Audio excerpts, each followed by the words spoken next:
દર્શક મિત્રો, આપ જોઈ રહ્યા છો ડિસિઝન ન્યૂઝ ગુજરાતી। આજે અમે રાજપીપળામાં ઊભા છે। રાજપીપળામાં એક બિલ્ડિંગનું કામ ચાલી રહેલું છે।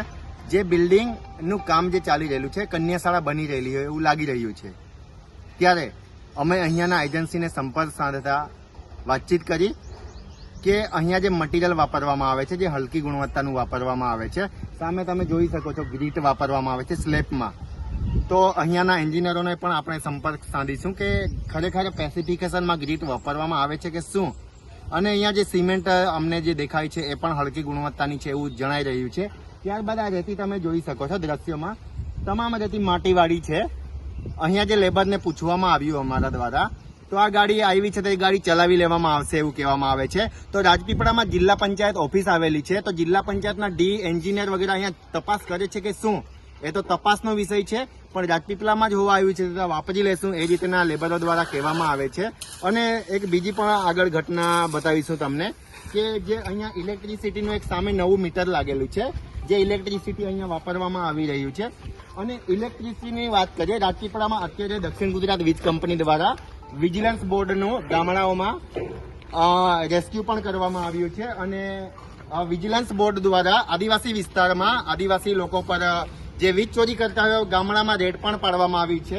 ત્યારે કોન્ટ્રાક્ટરો પણ વીજ ચોરીનો ઉપયોગ કરી રહેલા છે। સામે અમને લાગી રહ્યું છે જૂનો મીટર છે, જે અહીંયા કોઈ પહેલાથી સંસ્થા ચાલતી હોય, અમને વાકેફ નથી, અમે એજન્સી સાથે વાતચીત પણ કરી। તમને સામે મીટર બતાવીશું, જે મીટર સામે દેખાઈ રહેલો છે એ મીટરમાંથી આ બિલ્ડિંગમાં જ લાઇટનો ઉપયોગ થઈ રહેલો છે, તમને જે સામે દ્રશ્યમાં જોઈ શકો છો।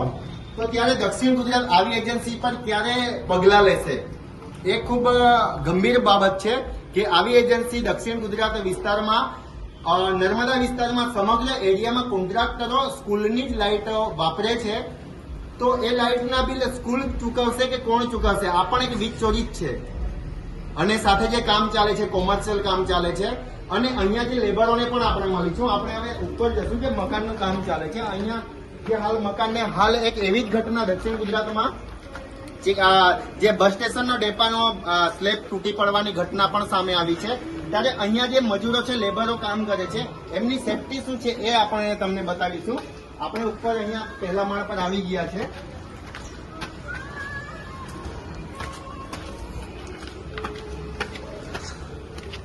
જે ભાઈ આજે કામ કરી રહેલા છે, તમને લાગે છે આ અંદાજિત 10 ફૂટની ઊંચાઈ છે, અને અહીંયાથી પણ નીચે 2 માળની અંદર આ 3જા માળ પર કામ કરી રહેલા છે।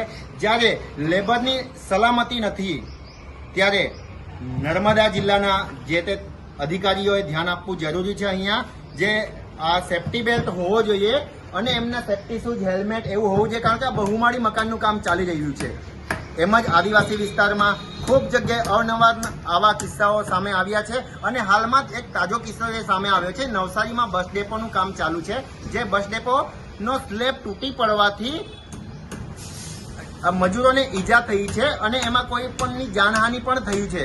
ત્યારે નર્મદા જિલ્લામાં પણ હાલ કન્યાશાળાનું કામ ચાલી રહ્યું છે, અને નર્મદાનું વડુ મથક કહેવાતું રાજપીપળામાં જ હાલ કામ ચાલી રહ્યું છે। ત્યારે અધિકારીઓની કેટલી બેદરકારી કે જે એજન્સી કામ કરી રહેલી છે, જે એજન્સી અહીંયા કરપ્શન પણ કરી રહેલી છે, ભ્રષ્ટાચાર પણ કરી રહેલી છે, એવું સામે દેખાઈ આવ્યું છે કે અમારા વિડીયોમાં કેદ થયેલા છે, એ દર્શક મિત્રોને અમે બતાવીશું। શું નામ છે? અલ્પેશભાઈ, આ તમે કામ કરો છો, કેટલા સમયથી અહીંયા કામ કરો છો?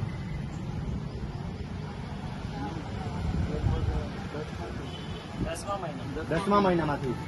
અહીંયા કોઈ બોર્ડ એવું લાગેલું છે આ કામ ચાલુ છે એનું, જે બોર્ડમાં લખેલું એવું કોઈ સ્પેસિફિકેશન જાહેરનામાનું બોર્ડ લાગેલું છે? ને તમે કામ કરો છો તો તમે કોઈ પડી જશો તો એની જવાબદારી કોઈ લેશે? કોઈ એજન્સી લે? તમે જે કામ કરો છો, પડી જાઓ, અત્યારે આ ઊંચાઈ પર કામ કરે છે, ઊંચાઈ લગભગ 30 મીટરની ઊંચાઈ છે અંદાજિત, તો પડી જશે એની કોઈ જવાબદારી એજન્સી લેશે? તમને કોઈ સેફટી આપવામાં આવે છે? બૂટ, સીટ બેલ્ટ એવી કોઈ સેફટી તમારા દ્વારા માંગણી કરવામાં આવી છે? નથી? માંગણી કરો તો। દર્શક મિત્રો, સામે દ્રશ્યોમાં આદિવાસી વિસ્તારના લેબરો છે, જે તમે જોઈ રહ્યા છો। આજે દક્ષિણ ગુજરાત વિસ્તારમાં નવસારી જિલ્લામાં એક કિસ્સો બની ચૂક્યો છે, જે ડેપોના કામમાં 3જા માળનો સ્લેબ તૂટી પડવામાં આવ્યો છે। ત્યાં લેબરોને, ઘણા લેબરોને આદિવાસી લેબરો હતા, જેમને જાનહાનિ થઈ છે, અને અમુકને જે ઊભા પણ નહીં થઈ શકે એવી પોઝિશન આવી છે, ત્યારે આ લેબરોનું ધ્યાન કોણ રાખશે? જે ખૂબ ગંભીર બાબત છે, જે એજન્સીઓએ સેફટી આપવી જોઈએ તે આપતા નથી. એના કારણે આદિવાસી વિસ્તારમાં અનેક લેબરોના કામ કરવામાં જીવ પણ ગુમાવવા પડે છે એવી પરિસ્થિતિ છે. જ્યારે નર્મદા જિલ્લામાં નગરપાલિકામાં અત્યારે હું કન્યાશાળામાં ઉભો છું, નગરપાલિકા લાગે છે રાજપીપળામાં, તે છતાં અહીંયા નર્મદા ડિસ્ટ્રિક્ટ છે તેમ છતાં જોવામાં નહીં આવતું, દેખભાળ નહીં રાખવામાં આવતું અધિકારીઓ દ્વારા. તો જે તે અધિકારીનું આ જે ખાતું લાગતું હોય એમણે ધ્યાન આપવાની જરૂર છે. તમારે કંઈ કેવું છે? તમને કોઈ સેફટી મળે એવું કંઈ જોઈએ છે? તમને સેફટી જોઈએ છે? દર્શક મિત્રો, આજે ગુજરાતભરમાં બેરોજગારીની એટલી હાલત કથળી બની ચૂકી છે. આજે લેબરોને પૂછે છે તેમ છતાં એમને કોઈ ડર સતાવતો હોય તો એમને કાઢી નાખવાનો કોઈ બી ડર સતાવતો, તેમ છતાં લેબરો બોલી પણ નહીં રહી ગયા. એમના માનવ જીવન સાથે આજે ખેલવામાં આવી રહ્યું છે એવું લાગી રહ્યું છે. ત્યારે એમને સેફટી મળવી જોઈએ, એ જ અમારો ઉદ્દેશ છે.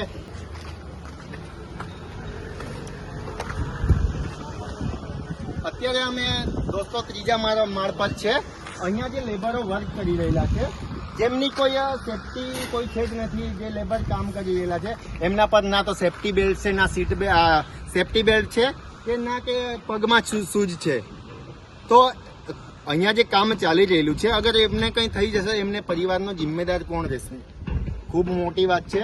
અને સામે તમે જોઈ શકો છો, રેતીમાં પણ તમને તફાવત દેખાશે કે સામે એક માટીવાળી રેતી છે અને સામે ગ્રીટ વપરાઈ રહેલું છે. આપણે કામ પણ બતાવીશું દર્શક મિત્રોને.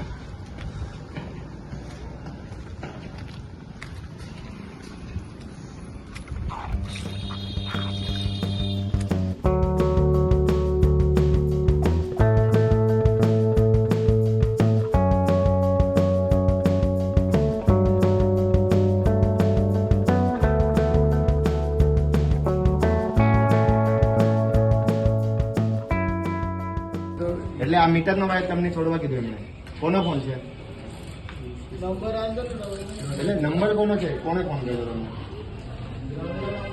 દર્શક મિત્રો, અત્યારે અમે આટલી હાલ જ ઉભા છે.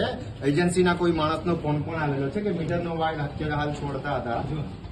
કોનો ફોન છે? છોડી નાખ્યો તમે? ના, જોડે આપો ને. હા, જોડે આપો. ના એટલે છોડી નાખ્યો છે કે જોડે છે, છોડી આપો. આ તમે છોડી નાખ્યો કે? હા. આ જીબી નું કામમાં તો આવી રીતના નહીં કરાય ને. એવું નહીં. જીબી નો માણસ જ આવીને ચાલુ કરી શકે છે ને. આ એમનો નંબર છે.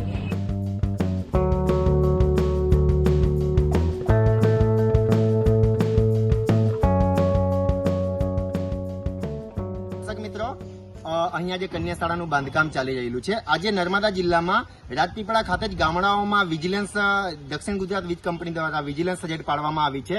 ત્યારે દક્ષિણ ગુજરાત વિસ્તારમાં નર્મદા જિલ્લામાં કન્યાશાળાનું બાંધકામ ચાલી રહેલું છે અને જે સામે તમને મીટર દેખાઈ રહેલું છે એમણે કોમર્શિયલ મીટર ઓલરેડી લીધેલું છે. તેમ છતાં બાલ મંદિરનું પાછળ પણ એક મીટર છે, તેમાંથી વીજ ચોરી કરવામાં આવે છે અને સમગ્ર બિલ્ડિંગમાં વાપરવામાં આવે છે. અમારો ન્યૂઝ ચેનલમાં કેમેરામાં કેદ થયા દ્રશ્યો. ત્યાર પછી અહીંયા જે એક લોકલ ભાઈ છે, લેબર છે, એમના પાસે ફોન આવ્યો, જેમને આપણી સાથે વાતચીત કરી હતું. કોણે આ કેબલ તોડવા માટે કીધેલું એમના સાથે વાતચીત કરેલું. કોનો ફોન હતો તમારી પાસે?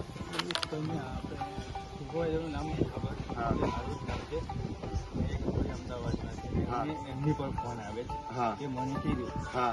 તો તમે હાલમાં તે મીટરમાં શું કામ કર્યું? મેં તો પેલું જે હતું ને એ કરી દીધું. કેબલ તોડ્યો કે હટાવી દીધો? તમને જાણ છે કે જીબી સિવાય મીટરમાં આપણે છેડછાડી નહીં કરી શકીએ? નહીં કરી શકીએ ને? અચ્છા, તમારું નામ શું છે? અહીંયા શું કામ કરો છો તમે? ના, તમે શું કામ કરો છો? રિપેરિંગ કામમાં. ક્યાંથી છો તમે? ક્યાંના વતની? અહીંયાના જ છો. કાલુભાઈ કેવા? શેખ. ઓકે. અહીંયા જે આપણા જે લેબર હતા એમની સાથે વાતચીત કરી, એમને પણ કોઈના ફોન દ્વારા કહેવામાં આવ્યું છે કે અહીંયા જે ઇલેક્ટ્રિસિટી છે તે કેબલ તોડી નાખો. તો એમને હવે લેબર વ્યક્તિ છે જેમને કોઈના કહેવાથી એમણે કામ કરેલું છે. હું છું દિનેશ વસાવા, નર્મદા. ડિસિઝન ન્યૂઝના બીજા વિડીયો જોવા માટે ચેનલ સબસ્ક્રાઇબ કરો અને બેલ આઇકન બટન પર જઈ ક્લિક કરો. સ્વતંત્ર અને આઝાદ પત્રકારત્વની મદદ કરવા નીચે આપેલા થેન્ક્સ બટન પર જઈ ક્લિક કરો.